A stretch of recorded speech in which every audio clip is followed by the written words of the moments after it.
नमस्कार मंडळी. कथा मंथन मराठी या आपल्या आवडत्या चॅनलवर तुम्हा सर्वांचे मनापासून स्वागत आहे. आज आपण एका अशा विषयावर चर्चा करणार आहोत जो आपल्या धर्मात, संस्कृतीत आणि विज्ञानात अत्यंत महत्त्वाचा मानला जातो. तो विषय म्हणजे अधिक महिना. तुम्ही कधी विचार केला आहे का की दर 3 वर्षांनी आपल्या दिनदर्शिकेत एक वाऱ्हीव महिना का येतो? या महिन्याला आपण कधी धोंड्याचा महिना म्हणतो, कधी मलमास म्हणतो, तर कधी अत्यंत आदराने पुरुषोत्तम मास असंही संबोधतो. या एका महिन्यामागे विज्ञानाचे अचूक गणित, खगोलशास्त्राचा सखोल अभ्यास आणि पौराणिक कथांचा अफाट वारसा दडलेला आहे.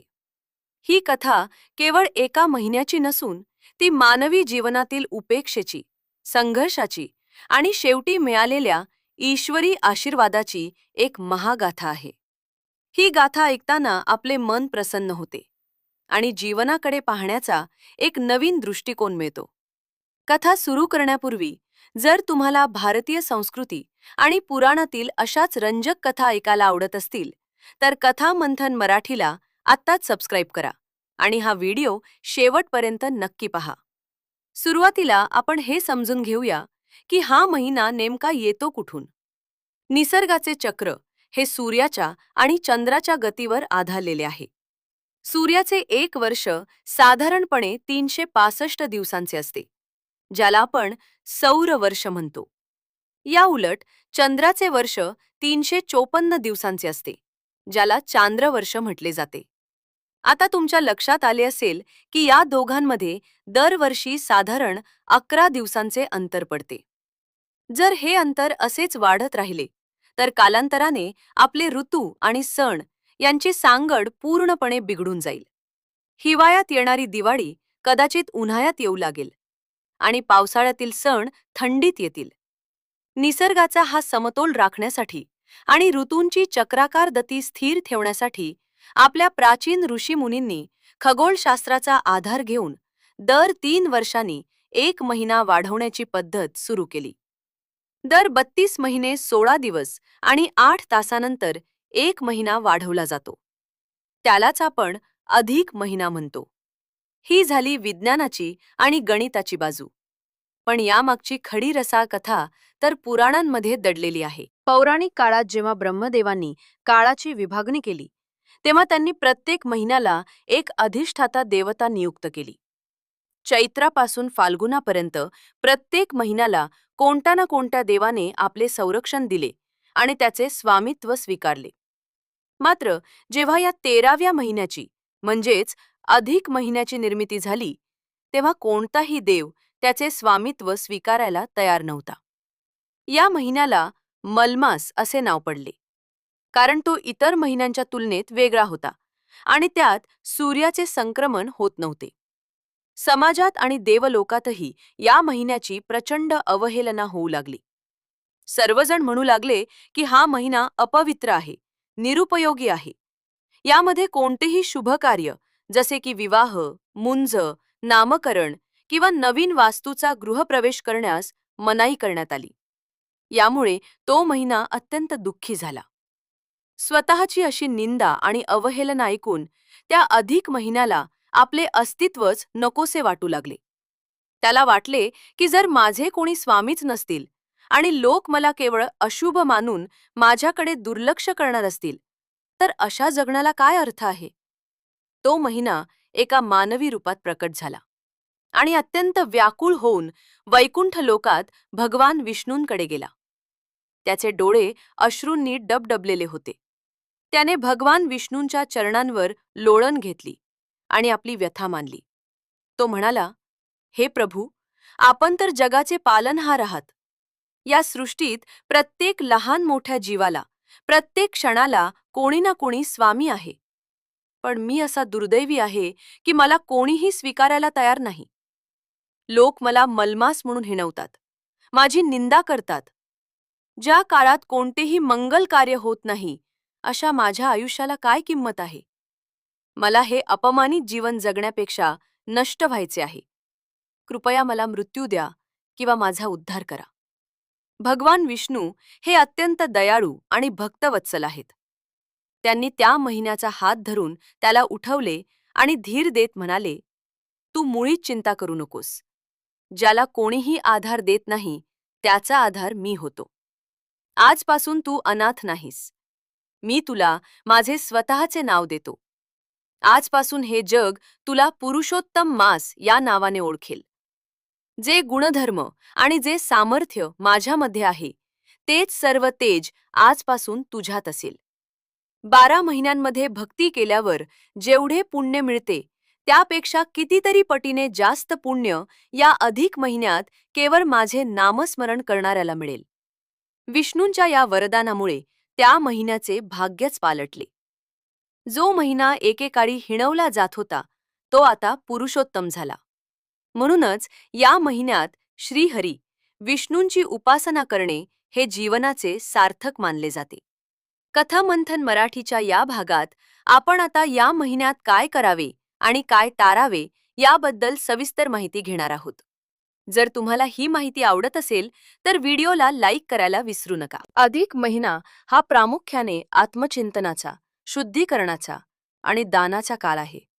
या काळात काही विशेष गोष्टी केल्यास त्याचे फळ अनंत पटीने मिळते असे शास्त्र सांगते. सर्वात आधी येते ते म्हणजे स्नान.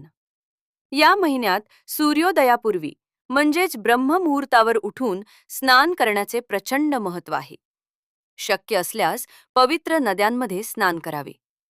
जर ते शक्य नसेल तर आपल्या घरातील अंघोळीच्या पाण्यात थोडे गंगाजल टाकून स्नान करावे. स्नान केल्यानंतर सूर्याला अर्घ्य द्यावे आणि विष्णूंच्या पुरुषोत्तम रूपाचे ध्यान करावे. दुसरी महत्त्वाची गोष्ट म्हणजे नामस्मरण. या संपूर्ण महिन्यात ओम नमो भगवते वासुदेवाय या मंत्राचा किंवा विष्णू सहस्रनामाचा जप करणे अत्यंत फलदायी ठरते. कथामंथन मराठीच्या माध्यमातून आम्ही नेहमीच सांगतो की कलियुगात नामाला खूप महत्त्व आहे आणि अधिक महिन्यात तर त्याची शक्ती द्विगुणित होते. तिसरी गोष्ट म्हणजे दानधर्म. अधिक महिन्यात दानाला अनन्यसाधारण महत्त्व आहे. विशेषतः महाराष्ट्रात अनारसे दान करण्याची मोठी प्रथा आहे. 33 ही संख्या या महिन्यात अत्यंत महत्त्वाची आहे. 33 अनारसे, 33 फळे किंवा 33 वस्तूंचे दान करावे. अनारसे हे जाळीदार असतात आणि असे मानले जाते की त्यातील प्रत्येक छिद्र हे आपल्या पापकर्माचे प्रतीक आहे.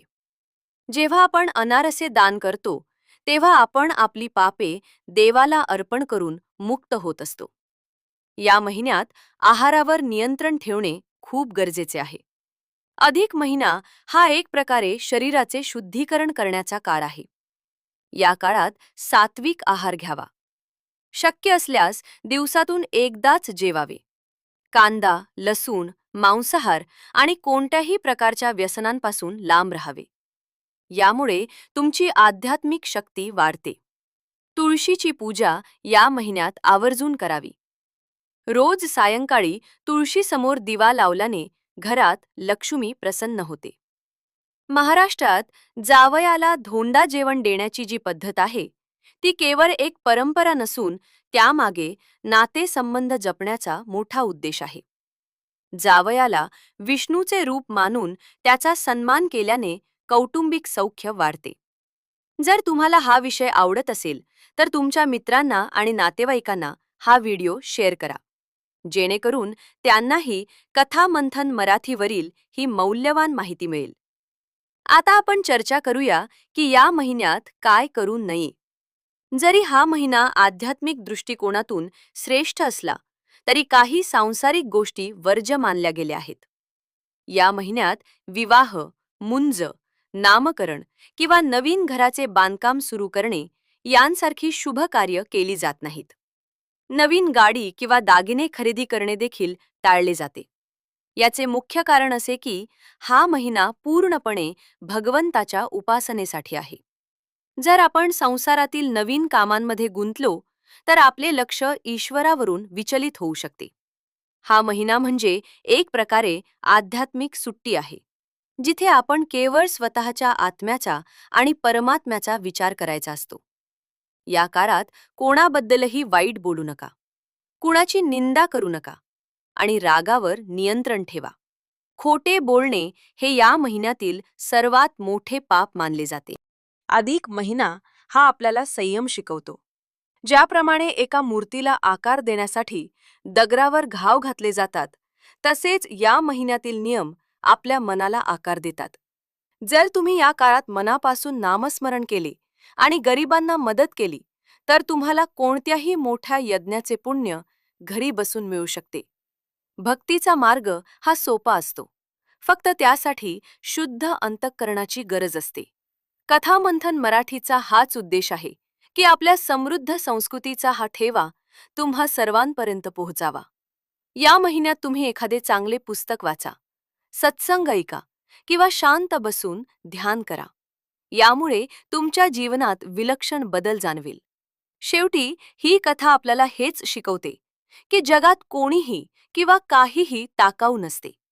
ज्या महिन्याला सर्वांनी अशुभ मानले, त्याला साक्षात भगवंताने आपले नाव दिले. त्यामुळे तुमच्या आयुष्यात कितीही संकटे आली किंवा लोकांनी तुम्हाला नाकारले, तरी खचून जाऊ नका. विष्णूंचे नाव घ्या, ते तुम्हाला नक्कीच योग्य मार्ग दाखवतील. अधिक महिना हा आनंदाचा, भक्तीचा आणि उत्सवाचा काळ आहे. हा काळ वाया घालवू नका. प्रत्येक दिवस भक्तीने आणि उत्साहाने साजरा करा. तुम्हाला आमची ही माहिती कशी वाटली हे कमेंट्समध्ये नक्की सांगा. जर तुम्ही अजूनही कथा मंथन मराठीला सबस्क्राईब केले नसेल, तर आत्ताच त्या लाल बटनवर क्लिक करा आणि बेल आयकॉन दाबायला विसरू नका, जेणेकरून आमचा पुढचा व्हिडिओ तुमच्यापर्यंत सर्वात आधी पोहोचेल. तुमच्या आयुष्यात सुख, शांती आणि समाधान लाभो, हीच भगवान पुरुषोत्तमाच्या चरणी प्रार्थना. अधिक महिन्यातील हे पुण्य तुमच्या संपूर्ण कुटुंबाला लाभो. अशाच नवनवीन कथा आणि माहितीसाठी पाहत रहा कथा मंथन मराठी. पुन्हा भेटूया एका नवीन आणि रंजक विषयासह. तोपर्यंत आनंदी रहा आणि भगवंताच्या स्मरणात रहा. व्हिडिओ आवडला असेल तर लाईक नक्की करा आणि सबस्क्राईब करायला विसरू नका. धन्यवाद. श्री पुरुषोत्तम भगवान की जय. आपल्या चॅनलचे नाव कथा मंथन मराठी कायम लक्षात ठेवा आणि भक्तीच्या या प्रवासात आमच्यासोबत सामील व्हा. पुन्हा एकदा सर्वांना अधिक महिन्याच्या हार्दिक शुभेच्छा. सबस्क्राईब करा, लाईक करा आणि शेअर करा. धन्यवाद.